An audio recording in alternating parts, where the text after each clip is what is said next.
Sitting with our feelings. I know it sounds kind of boring, but it's really important. Important to know how you're feeling and to kind of deal with those feelings. That way we don't become explosive, reactionary people, or even depressed and angry people. So what is sitting with your feelings really mean? It means acknowledging the thoughts and feelings that you're having, allowing ourselves to be happy or sad or mad, and just kind of sitting and experiencing that. Sometimes people want to push it off because feelings are hard. Not really what we should do. We should allow ourselves in the moment to feel the feeling. So first, we have to even acknowledge that there's something going on. We got to slow down.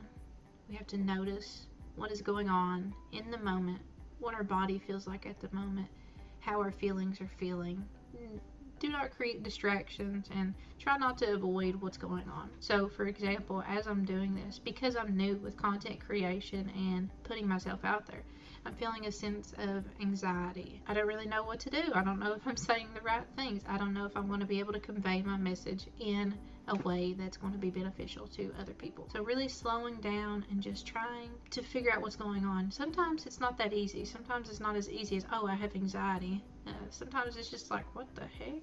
I've had moments where I'm just like, I cannot even describe to you what is going on right now. Or it could be anger and aggravation. That's also a possibility, but just slowing down, that's the first step. And a lot of times people don't get to the first step because we live busy lives. There's a lot going on. There's TikTok to scroll through. There's YouTube videos to watch. There's family to be with. Just slowing down, and I mean, this whole process, depending on how often you do it, could be relatively like maybe a 5-minute thing. And taking 5 minutes out of your day to allow yourself to experience your emotions is important, and it's going to make you a healthier, better person. So if you really want to show up in the ways that you know that you can, we have to do these things. It may sound overwhelming, but I believe in you and you can do it. So the next thing is to try to name the feeling. Like I said earlier, sometimes we can't really figure out what we're feeling, so we can start with general questions. Do you feel good? Do you feel bad? Is it neutral? Like, have you ever felt this before? And remember, you are not the problem here. If you feel bad, I mean, it's okay. Nobody really wants to feel bad. Yeah, just try to name the feeling, and if you can't, just ask general questions to help you somewhat of an idea of where your mind and body is at the moment. And the next is to breathe. Allow yourself to experience this. Don't try, whenever we do the breathing exercise, don't try to change the feelings that you're feeling. Don't try to talk yourself out of it. Breathe and allow yourself in the moment. So whenever I do this, I will actually breathe out and breathe in a bunch of times. And let's do this together, because it may sound weird, but it really does help, especially with slowing everything down. So close your eyes, relax your shoulders, take a big breath in, and now let it out slowly. Let's do this again.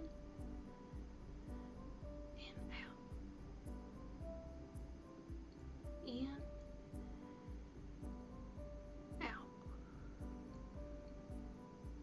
Sometimes whenever I find doing just the breathing process, like I just start bawling my eyes out, and that's okay. That is okay, because obviously I am feeling something very overwhelming in the moment, and just breathing and sitting there and closing my eyes and relaxing myself is ultimately what's going to help me deal with this and become a better person. And next, we have to have a little bit of awareness. So what is this feeling even doing? What is this feeling making us make a tightening in our chest?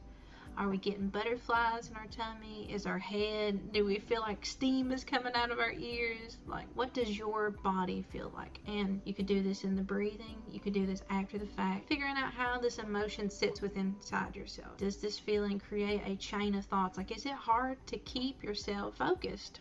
Is your mind scrambling in 1,000 different places? Really, what we're looking at is, what is the symptomology of this emotion? Does this feeling make you feel negatively about yourself or others? Just what is this feeling doing? What is it make? How is it reacting within yourself? Next, we have to ask, general questions like what, when, where, and how. Notice I did not say why questions, because oftentimes whenever we ask why questions, we're like, why did I do this? Why am I thinking this? What is, why am I this way? Like, it's oftentimes whenever we ask why questions about ourselves and our feelings, it's associated with a negative connotation, and we don't want to do that. We want to be kind and gentle to ourselves. What started this feeling? Is this feeling a reaction to something? Did you see something that made you upset? Was it the results of the election? Was it somebody said something to you? What started this feeling, and when and where did I start feeling like this? Was it all day? Has it been going on for a while? Did this just now happen? You had to really slow down and dig into it. How does this feeling make me act? This is really important. If we're feeling anxious, we might not want to, because we have that feeling of anxiety, we might not do the thing that we need to do because we're scared of it. For example, applying to jobs or going into a nice restaurant by yourself. What can I learn about myself as I'm experiencing these feelings? What is this teaching me? Because ultimately, all feelings, it kind of gives you little snippets of yourself, little pieces. Sometimes they're good pieces. Sometimes you're like, wow, I didn't know that this made me happy. Or sometimes it's bad feelings and you're like, what the heck? Why is this bothering me so bad? Why is this event triggering me so deeply? So just ask really general questions and avoid negative questions. Sometimes people, especially in therapy, like there's different therapy modalities, and some people really resonate with like describing that feeling. Like, what is the color that this feeling makes me feel? I know it sounds crazy, but if I'm feeling upset, I might feel like a red or an orange. And if I'm feeling more calm, it may be a blue. What kind of shape does this feeling take? Does this feeling feel like a dark cloud over my head, or is it almost like a fog and a mist and I just cannot see through it? Yeah. There's different ways to ask questions about your feelings, but ultimately, as long as you're asking questions and you're sitting with your feelings, you are doing what you need to do. This process, this whole thing will get easier the more you do it, I promise. Very important. Be kind to yourself. I added this as number 6, but this should really be embedded with all of the different points that I'm talking about. No matter what you're doing, be kind to yourself, because you are the one who's going to take care of you at the end of the day. You are responsible for you. You are responsible for your own internal well-being and your physical and mental well-being. So really speak kindly about yourself, and it's okay. It's okay if you're feeling depressed or angry. Emotions are hard. They're not always easy. If it was easy, I wouldn't even be making this kind of content. You got to take care of yourself as you would a friend or a child. Tell yourself it's okay. It's okay. You will get through this. Positive words. Sometimes people incorporate daily affirmations into their routine. I would recommend it, but also it does, for some people, it's really weird to do that. But just remember, no matter what is going on, you can deal with it, you can get through it, and you will be okay. You are not a problem. The feelings that you may be feeling at the time may be problematic, but you are ultimately not the problem. It's probably more this feeling or what happened or the context of your situation that is the problem. And sometimes, we do turn out to be a problem, but you have to be kind to yourself. And if you do have a problem, let's say, for example, you're dealing with addiction. Yes, while you do have a problem of addiction, like, I highly doubt that whenever you started, nobody wants to be addicted. Nobody wants to have a problem, right? Oftentimes, things are just really a symptomology. Maybe you coped with it in a bad way, or maybe you blew up on somebody because you was having a bad day. Yes, you are the problem in that situation, but you as yourself are not a problematic person. As long as you're willing to deal with things and confront things and apologize for things, it's okay. It's okay. Give yourself a little bit of grace here, just a little bit, and work through it. Slow it down, back it up. Sometimes being kind to yourself is a really hard and long journey. I have to write things. I have a journal. I know you all can't see very well, but yes, there is a lot of stuff in the journal. And it's not always easy for me to be kind with myself. For example, whenever COVID hit, I weighed the most in my life. I'm not really comfortable with sharing what my weight was, but I have lost about 70 pounds, so a pretty significant weight loss. It was so hard for me to be kind to myself. I was like, I'm so fat, blah, blah, blah. I should have never I should have never got this unhealthy. I should have never allowed my body to become this way. But that kind of thinking is counterproductive. You are not going to get skinnier if you keep sitting and sulking and being like, oh, I'm so terrible, I shouldn't have done that. Acknowledge that it happened. and figure out how to progress from it. So, or in the negative headspace about my weight, I was not willing to be able to deal with it and confront it. Just be kind with yourself. Yes, what I should have done was been like, okay, I did gain weight. It is unhealthy. But, I had a lot going on. At the time, I had a full-time job, and plus I was studying for my education. Plus I had somebody in my family that needed serious medical intervention. And I was kind of responsible for all those things. And I was so stressed out. I was so stressed. Of course I was unhealthy.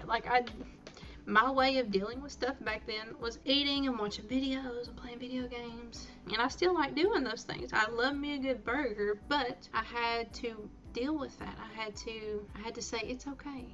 It's okay. You are going through a lot. You can progress. You can make it to the point where you're happy and comfortable with yourself. Decide, are we going to act on this emotion, or are we just going to let it go? It's not really that big of a deal. So really, you got to embrace your emotional experiences and allow them to navigate your world in a healthy way. So if you're upset, don't go blow up on somebody. You have to convey to them why you're upset. Maybe they crossed your boundaries, or maybe they talked to you in a disrespectful way, or maybe they didn't consider how you was feeling. That's the important part of breathing, is because we can really slow down and we can really dig in deep and allow ourselves to kind of feel it. Sometimes whenever we're doing the deciding part, that's really where the journaling comes in handy, is because should I talk about this, or am I just in my own head? And it's okay to talk about things and to say things make you sad. We are social creatures. That's how we evolved. We evolved to have a group. And yeah, just making sure that you're using those emotions in a way that is helpful. Now, if you are feeling depressed and you don't really feel comfortable talking to anybody, I would suggest journaling, or maybe using art as a way to cope with what is going on in your life. So earlier, whenever we was asking questions, is it blue, is it red, you can paint a picture with that. There is some really great art, and I may put it on the screen post edit, but there's some really good art that people have done where they draw what their depression feels like, or they draw how their PTSD is kind of looming over them and it's just sinking its teeth in. It could be art like that, or it could be art. So let's say, for example, that you're really upset because of what's happening in Israel. You could use that as a form of inspiration. So maybe you sew a shirt that says, I stand with Palestine, where maybe that's not even what's going on. But you can use your art, your creativity, your skills in a way that can help you. So deciding whether to use the emotion to help you navigate the world and help you understand yourself, or do we want to let it go? Did I get really mad at this other person for something that they're not really, something they're not really a part of? Maybe I got pulled over by a police officer. I just had a really bad day after the fact because I got a ticket that I cannot afford to pay. There's no point in blowing up on another person, because ultimately that's not going to help. That's not going to help.